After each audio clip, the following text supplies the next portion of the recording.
শুরুতেই আমরা আয়ারল্যান্ডের একটি জঙ্গল দেখতে পাই। আমরা সেই জঙ্গলের মধ্যে একটি লোককে দৌড়াতে দেখতে পাই। সে মূলত এই জঙ্গল থেকে বের হওয়ার জন্য চেষ্টা করছিল। গভীর জঙ্গল থেকে বের হওয়াটা অনেক কঠিন, তাই সে সূর্যের আলো যেদিকে পড়ছিল সেই দিক দিয়েই দৌড়াচ্ছিল, কিন্তু সন্ধ্যে হয়ে আসছিল।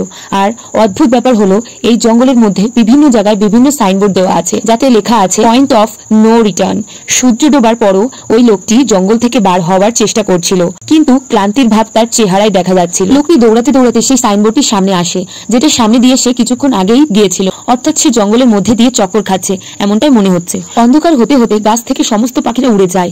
এই লোকটি বুঝতে পারছে সে এখান থেকে আর বার হতে পারবে না। আশ্রয় নেবার মতো কোনো জায়গাও ছিল না, তাই সে গাছের ওপর ওঠার চেষ্টা করে, কিন্তু সে কিছুটা উঠে সে নিচে পড়ে যায়। এখন অন্ধকার হয়ে গেছে। ঠিক তখনই কোনো একটা জিনিস তার পা ধরে টেনে লোকটিকে নিয়ে যায়। শেষে শুধু আমরা তার বেদনাদায়ক চিৎকার শুনতে পাই। কয়েকদিন পর মীরা নামক এক মেয়েকে দেখতে পাই। মীরা আয়ারল্যান্ডে এসেছে, বর্তমানে সে একটি বার স্টোরে কাজ করছে। আমরা মীরাকে তেমন একটা খুশি দেখতে পাই না। হয়তো তার জীবনে কোনো না কোনো কিছু হয়েছে। সে একা ছিল, তার কোনো বন্ধু বা বয়ফ্রেন্ড ছিল না। একদিন তাদের দোকানে বিশেষ এক ধরনের প্যারট আনা হয়, যেটা কিনা একটি চিড়িয়াখানা কিনে নিয়েছে। মিনার বস এই কাজটি দেয়, মিনা যেন নিজে প্যারোটিকে চিড়িয়াখানা দিয়ে। মিনা রাজি হয়ে যায়, আর সে প্যারোটি নিজের ঘরে নিয়ে আসে, কারণ কাল সে চিড়িয়াখানার উদ্দেশ্যে বের হবে। এই টিয়াটি কিছু শব্দ বলতে পারত।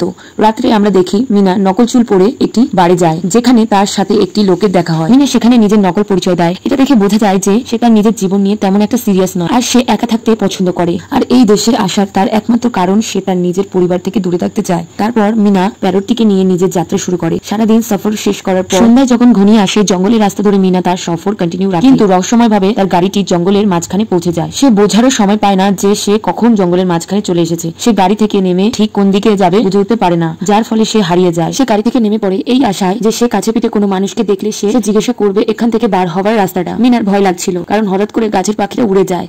মিনা প্যারোটিকে নিয়ে সামনের দিকে এগিয়ে যায়, আর তার আশেপাশে কেউ থাকার অনুভূতি হয়। এর মাঝে মাটি কাঁপতে থাকে। সে সামনে একজন বৃদ্ধ মহিলাকে দেখতে পায়, যে কিনা পালাচ্ছিল। মিনা তার পিছন আওয়াজ দেয়, কিন্তু মিনা কিছুক্ষণের জন্য মহিলাটিকে হারিয়ে ফেলে। কিন্তু এরপর মহিলাটি দূর থেকে আওয়াজ দেয় এবং বলে, প্রাণপ্রিয় থাকলে জলদি ভিতরে আসো। মিনা তার দিকে দৌড়তে থাকে, আর সে ঘরে ঢোকা মাত্রই মহিলাটি দরজা আটকে দেয়। এটা কোনো ঘর ছিল না, এটা একটা অদ্ভুত রুম ছিল, কারণ সামনে একটা দেওয়ালের বদলে রয়েছে একটা বড় আয়না। এই বৃদ্ধ মহিলাটি ছাড়া আরো দুইজন লোক আছে, কিরা নামে একজন মেয়ে, ড্যানিয়েল নামে একজন ছেলে। মিনা জিজ্ঞাসা করে এটা কোন জায়গা। এই বৃদ্ধ মহিলাটির নাম মেডেলিন। সে বলে এটি একটি কেজ, কিন্তু এটি আমাদের জন্য সেফ হাউস। এখানে আমরা নিরাপদ। আমরা তোমার মতো জঙ্গলে হারিয়ে গেছি। আমরা তোমাকে ভয় পাওয়াতে চাই না, কিন্তু আমাদের কাছে সময় অনেক কম। তারা আমাদের দেখতে আসছে, তাই আমাদের আয়নার সামনে দাঁড়িয়ে যেতে হবে। মিনা বলে কি আমাদের দেখতে আসছে? ম্যাডেলিন বলে ক্রিয়েচার ভয় পাওয়ার কোনো কারণ নেই, সব ঠিক হয়ে যাবে। এরা সবাই আয়নার সামনে লাইনে দাঁড়িয়ে পড়ে। এরপর ওইবার থেকে কিছু গর্জনের আওয়াজ শোনা যায়, যা শুনে মিনার হার্টবিট বেড়ে যায়। সে ঘাবড়ে জিজ্ঞাসা করে আওয়াজটা কিসের ছিল।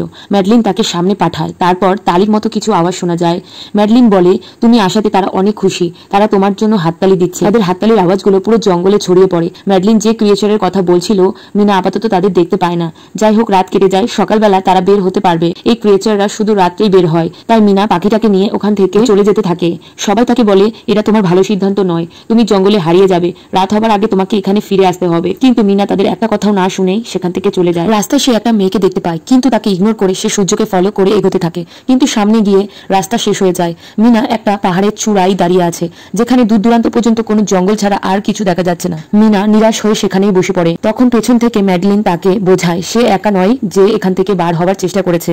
আমরা সবাই চেষ্টা করেছি এখান থেকে বের হওয়ার, কিন্তু এখানে কোনো রাস্তাই নেই। তুমি আমার সাথে চলো, আমি তোমাকে দেখাচ্ছি। এই বলে ম্যাডেলিন মিনাকে জঙ্গলের অনেক জায়গায় নিয়ে যেতে থাকে। রাস্তায় বলে এই জঙ্গল হলো শিকারী, আর আমরা হলাম শিকার। সে একটি জায়গায় মিনাকে সাইনবোর্ড দেখায়, যেখানে লেখা ছিল point of no return. Madeline বলে তুমি জঙ্গলের অনেক জায়গায় এই সাইনবোর্ড গুলো দেখতে পাবে। সাইনবোর্ড গুলো একটি সার্কেল এর আকারে আমাদের চারপাশে লাগানো আছে। এই সার্কেলের মাঝখানে আমাদের সেফ হাউস থেকে কোনো সাইনবোর্ডের কাছে পৌঁছাতে অর্ধেক দিনের বেশি সময় লাগে। এর মানে সন্ধ্যার আগে আমাদের সেফ হাউসে পৌঁছে নিজেদের প্রাণ বাঁচানোর সুযোগ থাকবে। তুমি যদি এই সাইনবোর্ড পার করে সামনে চলে যাও, তাহলে ফেরত আসা এক প্রকার অসম্ভব হয়ে পড়বে, তাই এটাকে এড়িয়ে যাবে না। মিনা জিজ্ঞাসা করে এসব কে বানিয়েছে। ম্যাডেলিন বলে কিরা আর ড্যানিয়েল তাকে প্রফেসর বলে, তিনি বানিয়েছেন। তারপর মিনা কিছু সময়ের জন্য সেখানেই দাঁড়িয়ে থাকে। সেদিন রাত্রে ক্রিয়েচাররা তাদের দেখতে আসে। কিরা তাদের সামনে ডান্স করে, আর বলা হয় এটা তাদের পছন্দের। তারা শুধু নিজেদের দেখতে পাচ্ছে। এখন এমন নয় যে তাদের প্রতিদিন আয়নার সামনে দাঁড়িয়ে থাকতে হবে, তারা যা করতে চায় তাই করতে পারবে। ম্যাডেলিন এখানে এসেছে অনেক সময় হয়েছে, কিন্তু কিরা আর ড্যানিয়েল 1 মাস হয়েছে এখানে এসেছে। রাত্রে ক্রিয়েচার ক্রিয়েচারদের কারণে বিপদ তো আছে, দিনেও সার্ভাইভ করতে হয়। জঙ্গলে খাবারের জন্য যেটা পাই সেটা দিয়েই আমাদের দিন চালাতে হয়। এই সেফ হাউসে তাদের টাইম পাস করার জন্য একটি টিভি ছিল। এরপর মিনা কিরার সাথে খাবারের খোঁজ করতে যখন বের হয় তখন মিনা জিজ্ঞাসা করে এই ক্রিয়েচাররা তাদের কাছ থেকে কি চায়। কিরা বলে একদম সঠিক বলতে পারবো না, তবে ম্যাডলিনের কাছে একটি থিওরি আছে যে তারা আমাদের দেখতে পারে। আমরা যদি তাদের দেখি তাহলে আমাদের জন্য অনেক খারাপ হবে, হয়তো আমরা পাগলও হয়ে যেতে পারি। সে মিনাকে একটি গর্ত দেখিয়ে বলে দিনের সময় ক্রিয়েচাররা মাটির নিচে থাকে আর এমন গর্ত চারিদিকে অনেক রয়েছে। এর ভেতরে একটি আন্ডারগ্রাউন্ড টানেল সিস্টেম রয়েছে। আমাদের এর ভেতর যা তো দূরের কথা, এর আশেপাশে থাকার অনুমতি নেই, তবে এই কথাটা যেন আমাদের দুজনের ভেতরেই থাকে। মিনা এটা শুনে অবাক হয়ে যায়। কিরা ও তার স্বামী এখানে আটকা গিয়েছে আজ 2 মাস হয়েছে। কিরার স্বামীর নাম ছিল জন, যে কিনা রাস্তা খুঁজতে বের হয়েছে 6 দিন হয়ে গেছে, এখনো ফিরে আসেনি। কিরা আশা করে রয়েছে তার স্বামী সাহায্য নিয়ে আসবে। আসলে জন সেই লোকটি যাকে আমরা মুভির শুরুতেই দেখতে পেয়েছি। কিছু সময় পর ম্যাডলিনা কিরা ও মিনাকে কিছু নিয়ম বোঝায় যে তাকে বেঁচে থাকতে হলে তাকে এই নিয়মগুলো মেনে চলতে হবে। নিয়মগুলোর মধ্যে ছিল রাত্রে আয়নার দিকে পিঠ দেখানো যাবে না। দ্বিতীয় নিয়ম ছিল রাত হবার পর সেফ হাউসের দরজা খোলা যাবে না। তৃতীয় নিয়ম, সে কখনো গর্তগুলোর ভেতরে যাবে না। সেদিন রাত্রে মিনা আয়নার দিকে কান লাগিয়ে কিছু শুনতে চেষ্টা করছিল যে বাইরে কেউ আছে কিনা, কিন্তু যখন কোনো আওয়াজ আসে না তখন সে একটি নিয়ম ভেঙে ফেলে। সে আয়নার দিকে পিঠ দেখিয়ে দেয়, যেটা দেখে ক্রিয়েচাররা রেগে যায় আর জোরে জোরে আয়নার দিকে বাড়ি দিতে থাকে। মেরিলিন তাদের আয়নার সামনে সোজাভাবে দাঁড়িয়ে থাকতে বলে এবং তাদের রাগ থেমে যায়। সবার মতো মিনা এখানে আটকে থাকতে চায় না, তাই মিনা পরের দিন সকালেই ড্যানিয়েলকে জিজ্ঞাসা করে তুমি কখনো ক্রিয়েচারদের দেখেছো কিনা। তার উত্তর ছিল না। মিনা সন্দেহ হচ্ছে যে এটা ম্যাডলিনের বানানো কাহিনী, তাই মিনা ড্যানিয়েলকে রাজি করিয়ে ড্যানিয়েলের সাহায্যে গর্তে নেমে পড়ে। গর্তটা অনেক গভীর ছিল, তাও মিনা ধীরে ধীরে নেমে পড়ে এটা দেখার জন্য যে এখানে কিছু আছে কিনা। মিনা সেখানে কিছু জিনিসপত্র দেখতে পায় যেগুলো মানুষের ইউজ করা হয়তো। এখানে আটকে যাওয়া মানুষদের জিনিসপত্র, যেখানে একটি ক্যামেরা ছিল আর একটি সাইকেল। দড়ি এবং ড্যানিয়েলের সাহায্যে মিনা কিছু জিনিসপত্র নিয়ে উপরের দিকে উঠে আসে, কিন্তু তখন মিনা অন্ধকারে কিছু দেখতে পায় যেটা আলোতে আসতে পারছিল না। যাই হোক, মিনা জিনিসপত্রগুলো নিয়ে ম্যাডলিনকে দেখায় এবং তাকে সত্যিটা বলছিল না এবং তাকে বলে যে এগুলো আমরা জঙ্গলে পেয়েছি। ম্যাডলিন এখানে এসেছে অনেক মাস হয়েছে, তাই সে ভালোভাবেই জানে যে তারা এগুলো কোথায় পেয়েছে। সে বলে শেষবারের মতো জিজ্ঞাসা করছে এগুলো তোমরা কোথায় পেয়েছো। এখানে মিনা সত্যিটা বলে না। এখানে সাইকেল মিনা এর জন্য এনেছে যাতে কম সময়ে সে অনেকটা পথ অতিক্রম করতে পারে। আর যে ক্যামেরাটি মিনা পেয়েছিল সেই ক্যামেরাটি ড্যানিয়েল সিসি ক্যামেরার মতন সেটাকে বাইরে লাগিয়ে দেয়, সেটা সাহায্যে যাতে তারা ক্রিয়েচারদের দেখতে পায়। ম্যাডলিন তাদের থামায় না, কিন্তু ম্যাডলিন ভালোভাবেই জানে এর ফল খুব খারাপ হবে। রাত্রে সবাই বসেছিল, তবে এখনো কোনো ক্রিয়েচার আসেনি, বরং দরজায় কে যেন একজন কড়া নাড়ছে। বাইরে দিয়ে ছিল, তাকে ভালোভাবে দেখা যাচ্ছিল না। তখন হঠাৎ করে কিরা তার স্বামীর আওয়াজ পায়। নিজের স্বামীর আওয়াজ শুনতে পেয়ে কিরা দরজার দিকে ছুটে যায়, কিন্তু ম্যাডলিন তাকে বলে এটা জন হতে পারে না। কিরা মানতে রাজি না। তখন ম্যাডলিন কিরাকে এমন একটা প্রশ্ন জিজ্ঞাসা করতে বলে যেটা সে তার স্বামী ছাড়া আর কেউ জানে না। কিরা একটা বইয়ের ব্যাপারে জিজ্ঞাসা করে যেটার ব্যাপারে জনের জানা ছিল, কিন্তু জন সেটা সঠিক উত্তর দিতে পারে না, যেটাতে প্রমাণ হয়ে যায় বাইরে থাকা মানুষটি জন না। কিন্তু অদ্ভুত ব্যাপার, সেটা কিরার স্বামীর মতনই দেখতে, যার ফলে লোকটি ক্যামেরা ভেঙে দেয়। হঠাৎ করে বাইরে থাকা ক্রিয়েচাররা রেগে গ্লাসটিকে ভাঙতে থাকে, যেটাতে সবাই খুব ঘাবড়ে যায়। ভাগ্যক্রমে তারা ভেতরে আসে না। পরের দিন ড্যানিয়েল এবং মিনা ম্যাডলিনকে সত্যিটা বলে দেয়। এটা শুনে ম্যাডলিন খুব দুঃখী হয়, কারণ তারা নিয়ম ভেঙেছে। ম্যাডলিন সব জিনিসপত্রগুলো আবার গর্তে ফেলে দেয়, আর এখন না চাইতেও মিনাকে এখানেই থাকতে হয়। সময় যেতে থাকে, ধীরে ধীরে শীত বাড়তে থাকে। তারা দিনের খাবার খুঁজতে বার হয়, রাত্রে সেফ হাউসে ফিরে আসে। মিনা একটি নকশা তৈরি করেছে যাতে ওটা সাহায্যে তারা বাইরে বেরোতে পারে। কিরা আশা হারাচ্ছিল, বুঝতে পারছিল না তার স্বামী মারা গেছে। তাই যেদিন কিরা গর্তের কাছে গিয়ে নিজের প্রাণ দেবার কথা ভাবে, কিন্তু মিনা তাকে আটকায়। কিছুদিন পর ম্যাডলিন এবং ড্যানিয়েলের মধ্যে ঝগড়া শুরু হয়ে যায়। শীতকালের মরশুম, তারা ঠিকমতো খাবারও পাচ্ছিল না, যার ফলে তাদের মানসিক ভারসাম্য হারাচ্ছিল। তাই ড্যানিয়েল কিরাকে নিয়ে সেফ হাউসের দরজা বন্ধ করে দেয়। বাইরে মিনা এবং ম্যাডলিন সন্ধ্যা হয়ে যাচ্ছে দেখে ড্যানিয়েলকে অনুরোধ করে যাতে তাদেরকে সেফ হাউসে ঢুকতে দেয়, কিন্তু ড্যানিয়েল দরজা খোলে না। বাধ্য হয়ে তারা একটি পড়ে থাকা গাছের নিচে লুকায়। আর যখনই অন্ধকার হয়ে যায় তখনই ক্রিয়েচাররা তাদের দিকে আসতে থাকে। প্রথমবার মিনা ক্রিয়েচারদের সামনে থেকে দেখতে পায়। কিছুটা মানুষের মতো দেখতেও তারা লম্বা এবং দ্রুত চলতে পারা ভয়ঙ্কর ক্রিয়েচার। যখন তারা জানতে পারে মিনা এবং ম্যাডলিন নেই, তখন তারা অনেক রেগে যায় এবং তাদেরকে খুঁজতে যায়। সেই সুযোগে মিনা এবং ম্যাডলিন দরজার কাছে গিয়ে ড্যানিয়েলকে রাজি করে তাদেরকে সেফ হাউসে ঢুকতে দিতে। ম্যাডলিন ড্যানিয়েলের ওপর প্রচন্ড রেগেছিল, কিন্তু তারা অনেক নিয়ম ভেঙেছে, তখন হয়তো আর তারা বাঁচতে পারবে না। ম্যাডলিন তাদের বলে আমি একটি কথা তোমাদের কাছ থেকে লুকিয়েছিলাম। আসলে আমি এই জঙ্গলে হারাইনি, বরং এখানে আমি পুরনো ম্যাথোলজি স্টোরি করার জন্য এসেছিলাম। এমন স্পেসিফিক মানুষ সন্ধান করতে। মানুষ তাদেরকে চ্যানেলিজম বলে, কিছু মানুষ তাদেরকে ফ্যারিস বলে। এসে জানতে পারি এরা রাক্ষস। জঙ্গলে এদের আমি আগে দেখেছিলাম। ফ্যারিস তাদের রূপ বদলাতে পারে। আমি যাকে দেখেছিলাম সে আমার মতো দেখতে, শুধু তার চেহারা বিকৃত ছিল আর আমার থেকেও হ্যাংলা ছিল। আসলে এরা আমাদের মতো হতে চাইছে, তাই তো প্রতিদিন রাত্রে আমাদের দেখতে আসে। তারা আমাদের বুঝতে পারে, আমাদের কপি করতে পারে, তারা আমাদের মতো হতে চায়। তারপর মানুষের মতো দরজার সামনে কেউ কথা বলতে থাকে, ভিতরে আসতে চায়। লোহার এই মজবুত দরজা তাদের আটকাতে পারবে না, কারণ তারা অনেক শক্তিশালী। দ্রুত পালানোর জন্য খুঁজতে খুঁজতে নিচে কিছু একটা দেখতে পায়। আসলে নিচে একটি বাংকার দরজা ছিল। তারা দ্রুত বাংকারে ঢুকে পড়ে। তারপর সবাই আশ্চর্য হয়ে যায়, এত সময় ধরে এটা এখানেই ছিল, কিন্তু আমরা জানতেও পারিনি। এই বাংকারে অনেক খাবার মজুত করা আছে, সাথে অনেক জিনিসপত্র রাখা ছিল। আসলে এই জায়গাটা যে বানিয়েছিল তার নাম হলো মার্টিন, যাকে প্রফেসর বলা হয়। এই সেফ হাউস ও বাংকার তারই বানানো। সে ফ্যারিসের ব্যাপারটা জানতে পেরেছে এবং সে এখানে একটি দুনিয়া তৈরি করতে চেয়েছিল যেখানে মানুষ ও ফ্যারিস একসাথে থাকবে। এখানে একটি কম্পিউটার ছিল কিন্তু কোনো ইন্টারনেট নেই। কিরা সেটাতে রেকর্ডেড ফাইল দেখতে থাকে। সেখানে তারা প্রফেসরের ব্যাপারে অনেক কিছু জানতে পারে। এই ফ্যারিসরা জঙ্গলের মধ্যে কেন বসবাস করছে কিছুক্ষণ পর জানা যাবে। তবে প্রফেসর এই জায়গা সাধারণ মানুষের রক্তের বিনিময় বানিয়েছে। টাকার লোভ দেখিয়ে মানুষদেরকে ডেকে নিয়ে এসে কাজ করিয়ে তাদের রাত্রে ছেড়ে দিত। প্রফেসর যেহেতু তাদের রহস্য জানতো তাই সে বাংকারে লুকিয়ে থাকতো। তারপর প্রফেসর ফ্যারিসদের মধ্যে এমন একজনকে দেখতে পায় যে আলাদা ছিল। প্রফেসর তাদের এখানে নিয়ে আসে কিন্তু ধীরে ধীরে তারা একে অপরের বিরুদ্ধে চলে যায়।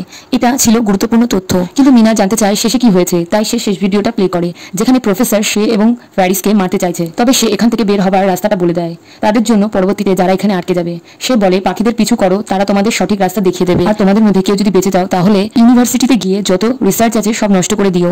আমি সেই দুনিয়াটা বানাতে পারবো না যেটার আমি স্বপ্ন দেখেছিলাম। কিছু রহস্য থাকাই উচিত। এখানে এসে আমি বড় ভুল করেছি।